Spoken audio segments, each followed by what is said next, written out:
Viewers, welcome to social post TV. నేను మీ శ్వేత. So ప్రస్తుతం మనతో పాటు స్టూడియోలో ఉన్నారు అడ్వకేట్ సుబ్బు గారు. నమస్తే సార్. నమస్కారం అండి. ఎలా ఉన్నారు? చాలా బాగున్నా సార్, మొన్న మోహన్ బాబు గారి షో ఒకటి మాట్లాడుకున్నాం మనం. ఈ రోజు పొద్దున్న నుంచి చూసినట్లయితే అల్లు అర్జున్ గారి కేసు విషయం అనేది చాలా ట్రెండింగ్ నడుస్తుంది, హల్చల్ అవుతుందని చెప్పాలి. అసలు బెడ్రూమ్ వరకు వచ్చి కనీసం డ్రెస్ చేంజ్ కూడా చేసుకునే టైం ఇవ్వకుండా వచ్చి తీసుకెళ్లారు అని మనం ఒక క్లిప్ లో చూసాం. అల్లు అర్జున్ గారు చెప్పింది. అసలు ఎందుకని అలా, అంటే లైక్ ఎందుకు ఇలా టార్గెటెడ్ గా ఏమైనా చేస్తున్నారా?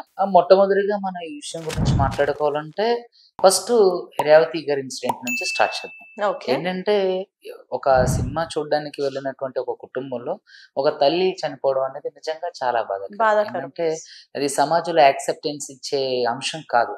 కానీ at the time of incident good time bad time అని చెప్పేసి ప్రతి ఒక్కరికి ఉంటుంది అన్నట్టు. అంటే బ్యాడ్ టైం ఏంటంటే ఇప్పుడు మనకి గుడ్ టచ్ బ్యాడ్ టచ్ అనే అన్ని ఎలా అయితే విమెన్ విషయంలో, తర్వాత చిన్నపిల్లలు గర్ల్స్ విషయంలో మనం మాట్లాడుకుంటాం, అలాగే గుడ్ టైం బ్యాడ్ టైం అని కూడా ఉంటుంది.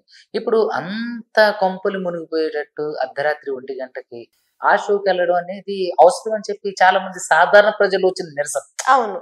ఎలా ఇప్పుడు ఒక గృహిణి తన చిన్న పిల్లల్ని తీసుకుని అర్ధరాత్రి 1 గంట 12 గంటల ఆ ప్రాంతంలో సినిమాకి వెళ్ళడం అవసరం అని చెప్పి చాలా మంది చనిపోయేటప్పుడు అన్నారు.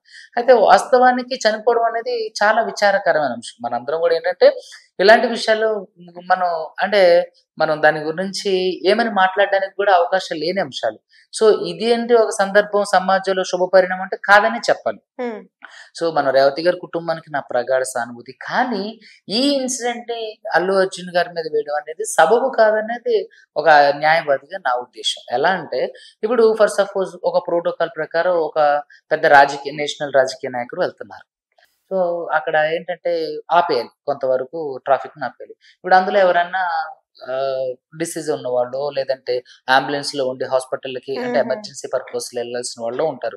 వాళ్ళు చనిపోయారు అనుకోండి, వాళ్ళ మీద ఇలాంటి అంటే సెక్షన్స్ ఇంప్లిమెంట్ చేస్తారా? చేయరు కదా. అంటే మరి ఇక్కడ మీరు ఇంకోటి అడగొచ్చు, సరే ఆయన రాజకీయ నాయకుడు కాదు కదా, ఆయనకి ప్రోటోకాల్ ఉంటుంది, ఆయనకు ప్రోటోకాల్ ఉండదు కదా. ఆయన ప్రోటోకాల్ లేదు, ప్రోటోకాల్ లేకపోవడం వల్లనే అలా జరిగింది. సో ఇప్పుడు ప్రోటోకాల్ ఇవ్వడం నా ఉద్దేశం ప్రోటోకాల్ ఇవ్వమంటాం నా ఉద్దేశం కాదు.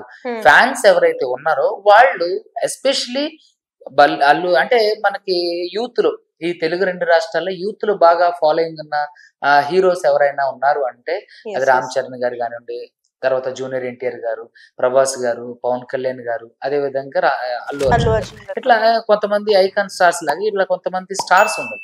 వాళ్ళ సినిమాకి ఏంటంటే మోస్ట్ ఆఫ్ ది ఎక్కువ పర్సెంట్, దాదాపుగా 90%, ఒక 100లో ఉంటే 90% వరకు యూత్ వెళ్తుంటారు. సో ఫ్రీక్వెంట్ గా ఎక్కువ మంది యూత్ వెళ్ళడానికి ఇంట్రెస్ట్ చూపిస్తారు. సో ఇలాంటి సందర్భంలో అది అర్ధరాత్రి చిన్నపిల్లలు ఇద్దరిని తీసుకొని రేవతి గారి వెళ్ళడం అనేది బాధాకరమైన అంశం. సో అలాంటి ఒక బ్యాడ్ టైంలో ఇప్పుడు ప్రమాదం అనేది జరుగుతుంది అని చెప్పి ఎవరు అనుకోరు, జరిగితే దాని దగ్గరికి వెళ్ళరు, దాన్ని ఆహ్వానించరు, ఇన్వైట్ చేయరు. సో అనుకోకుండా జరిగేదే ప్రమాదం. ఇది ప్రమాదం అనుకోకుండా జరిగింది, అనుకోని జరిగేది ఎవరో కాదు. ఒకరికై ఇంకొకళ్ళు అనుకొని ఒక ఈవిల్ ఇంటెన్షన్, తనని చంపాలను, లేదంటే ఆస్తిపాస్తుల దగ్గర లేదా ఇంకా రకరకాల ఇష్యూస్ లోనూ ఉండి చంపాలనుకొని చంపించడం వేరు. ఇలా యాక్సిడెంటల్ గా ఒక సందర్భం జరిగినప్పుడు దానికి ఫ్రీక్వెంట్ గా వేరే వాళ్ళు చనిపోవడం వేరు. అంటే ఉద్దేశపూర్వకంగా జరిగింది కాదు కాబట్టి సో రేవతి గారు చనిపోయారనే ఒక నిందని ఎంటైర్ పుష్ప టీం మీద వేయడం అనేది కరెక్ట్ కాదని యాజ్ ఏ ఒక అడ్వకేట్ గా నా అభిప్రాయం. ఇంకోటి ఏంటంటే మరి ఇక్కడ రేవతి గారు చనిపోయారు కదండి, మరి దానికి ఏంటి రెమెడీ అంటే రేవతి గారు చనిపోయారు కాబట్టి వాళ్ళ కుటుంబానికి 25 లక్షల ఎక్స్గ్రేషియా ప్రకటించడం, అదే విధంగా పిల్లల బాధ్యతలను చూసుకోవడం అంటాం, ఫర్దర్ గా ఎటువంటి సహాయమైన సహకారాలని మేము అందించడం అన్నట్టు, తర్వాత టీం మొత్తం కూడా దానికి సపోర్ట్ చేయడం అనేది మంచి విషయం. మీరు చూసుకున్నట్లయితే ఇప్పుడు లోక్ అదాలత్ అని ప్రతి 3 నెలలకు ఒకసారి జరుగుతుందండి. దాంట్లో ఏంటంటే ఒక కొటేషన్ ఉంటుంది, ఏంటంటే వివాదాల పరిష్కార కోర్టు అని ఉంటుంది. దానిలో ఒక కొటేషన్ ఉంటుంది, రాజీ మార్గమే రాజమార్గం. అంటే ప్రతిదానికి రాజీ మార్గమే రాజమార్గం అంటే దాదాపుగా 195 కేసులకి రాజీ మార్గమే రాజమార్గం అనేది నా ఉద్దేశం, అది పెద్దల న్యాయ నిపుణుల ఉద్దేశం కూడా. సో కాబట్టి ఆ వివాదాలు పరిష్కరించడం కోసమే ఈ లోక్ అదాలత్ అనేది ప్రవేశపెట్టారు. అలాగే ఇలాంటి వివాదాలను కూడా సామరస్యంగా ఇరుపక్షాలను కూర్చోబెట్టి వాళ్ళకి కావాల్సిన డిమాండ్స్ ని, వాళ్ళకి కావాల్సినటువంటి ఏవైతే ఉన్నాయో ఇప్పుడు ప్రాణం తిరిగి తీసుకురాలేదండి. సో దానికి సంబంధించి ఎవరు ఏం చేయలేదు. సో అది యాక్ట్ ఆఫ్ గాడ్ లాగే, ఇది కూడా ఒక type of act of God. So కాబట్టి దానికి పరిష్కారాన్ని వెతకాలి తప్ప దీన్ని మనం పట్టుకొని ఒక వ్యక్తుల యొక్క సమాజాన్ని పీడించకూడదు, దానివల్ల వాళ్ళు బాధపడకూడదు.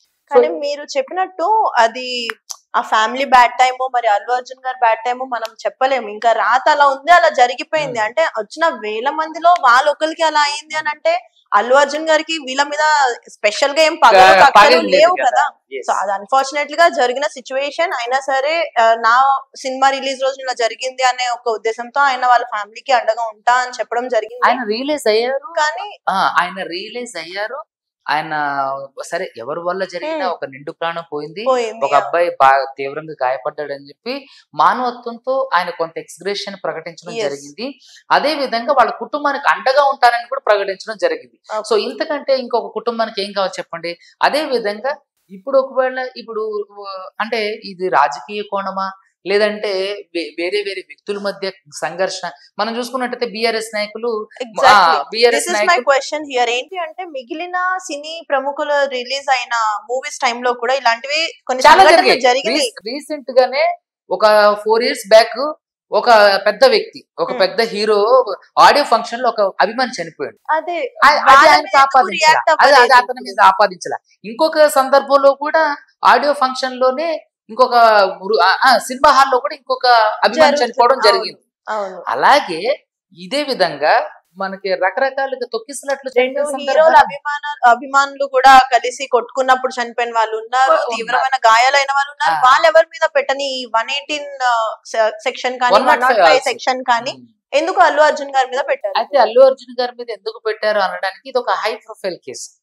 సో ఈ హై ప్రొఫైల్ కేసులో ఇప్పుడు బీఆర్ఎస్ నాయకులు ఆపాదించేది ఏంటంటే పుష్ప సినిమాలో రేవంత్ రెడ్డి గారి గురించి మాట్లాడి, రేవంత్ రెడ్డి గారు ఈజ్ ఎ పవర్ఫుల్ లీడర్, ఒక మంచి అంటే విజ్ఞత కలిగిన లీడర్. సో ఆయన పేరు చెప్పినంత మాత్రం ఆయన కక్ష కట్టి అల్లు అర్జున్ గారు లాంటి వ్యక్తి మీద ఆయన కేసులు పెట్టిస్తారంటే ఇది బుల్షిట్ థింగ్.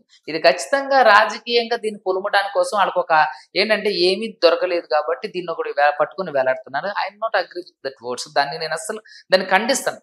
ఏంటంటే ఇది వేరే ఒక విషయం వల్ల జరుగుతున్న ఒక అంశం తప్ప ఇది ఏంటంటే మీకు తెలుసు నాకు తెలుసు చెప్పుకోవడం. వేరే ఒక విషయం అంటే మెగా వర్సెస్ అల్లు నడుస్తుంది. అంటే మెగా వర్సెస్ అల్లు నడిస్తే అల్లు అర్జున్ అరెస్ట్ అవడం తోటే మెగాస్టార్ చిరంజీవిగా చూడడానికి పలకరించడానికి ఎందుకు వెళ్తారు?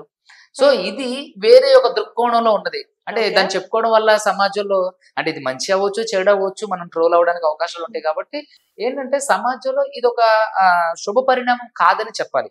ఏంటంటే ఒక సందర్భం జరిగినప్పుడు ఆ సందర్భానికి సంబంధం లేని ఒక వ్యక్తి మీద దాన్ని ఆపాదించడం రుద్దడం అనేది చట్టపరంగా ఇది సమంజసం కాదనేది నా ఉద్దేశం. మీరు చూసుకున్నట్టయితే సెక్షన్ 118 సబ్ క్లాస్ 1 ఏంటంటే అంటే పేలుడు పదార్థాలు కానీ ప్రమాదకర ఆయుధాలు కానివ్వండి, విష ప్రయోగాలు లాంటివి కానీ చేసి వేరే వాళ్ళని గాయపరచడం అంటే వాళ్ళు చావుకు కారణం అవడానికి జరిగించే అన్నట్టు. సో ఈయన అలాంటివి ఏం చేయలేదు. జస్ట్ ఇప్పుడు ప్రతి సినిమా రిలీజ్ కి ఇప్పుడు చాలా మంది సినిమాలు హీరోలు వాళ్ళు పెద్ద హీరోలు RTC cross road cinema release కి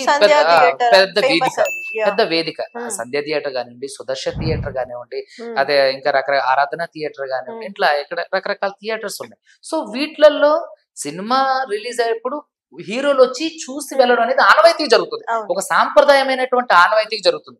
సో అలాగే ఐకాన్ స్టార్ అల్లు అర్జున్ గారు రావడం జరిగింది. కానీ at the time of incident Revathi గారి కుటుంబానికి జరగటం నిజంగా బాధాకరం. క్షమించండి, మనం ఎవరి మీద ఏ తప్పుడు ఉద్దేశం లేదు. కాకపోతే ఏంటంటే అదే టైంలో అర్ధరాత్రి రేవతి గారు వాళ్ళు సినిమాకి వెళ్ళడం అనేది అంటే అర్థం లేని ఒక అంటే మనం వాళ్ళని కూడా తప్పు పట్టలేమండి. ఇక్కడ వాళ్ళ నాన్నగారు చెప్పింది ఏంటంటే ఆ బాబు అల్లు అర్జున్ ఫ్యాన్, ఆ అబ్బాయి ఆల్రెడీ 3 months నుంచి నన్ను రిలీజ్ రోజు తీసుకెళ్ళు అని నన్ను చాలా అడిగాడు మా అబ్బాయి, ఆ కోరిక మేరకే నేను తీసుకొచ్చాను. మనం ఇక్కడ కూడా ఒక పాయింట్ చెప్పొచ్చు, అంటే పిల్లలు అడిగినవన్నీ మనం ఇవ్వము కదా. పిల్లలు అడగడంలో తప్పే లేదండి, ఎందుకంటే పిల్లలకి మనం కూడా చైల్డ్హుడ్ నుంచి వచ్చాం కాబట్టి ప్రతిసారి కూడా ప్రతిదీ మనకు అనుకూలంగానే పిల్లలు ఏంటంటే నాకు అది కావాలి ఇది కావాలి అంటాం. కానీ వాళ్ళకి వివేచన, ఇది మంచిది ఇది చెడు, ఇది గుడ్ టైం ఇది బ్యాడ్ టైం అని వాళ్ళకి తెలియదు కదా. తండ్రి అని ఆయన పాపం మనం దీని గురించి మాట్లాడుతుంటే నాకే బాధగా ఉంది, కానీ ఎన్నిసార్లు మాట్లాడకూడదు. నేనే ఉంటున్నా అంటే తప్పుగా అనుకోకండి దయచేసి. ఆ టైంకి తను అడిగినప్పటికీ కూడా నెక్స్ట్ డేను తీసుకెళ్ళి ఉంటే ఆ ప్రమాదం ఆ మరణం అనేది ఆ ప్రాణం పోవటం అనేది మనం వాళ్ళు ఆపగలిగే వాళ్ళు అనేది నా ఇంటెన్షన్.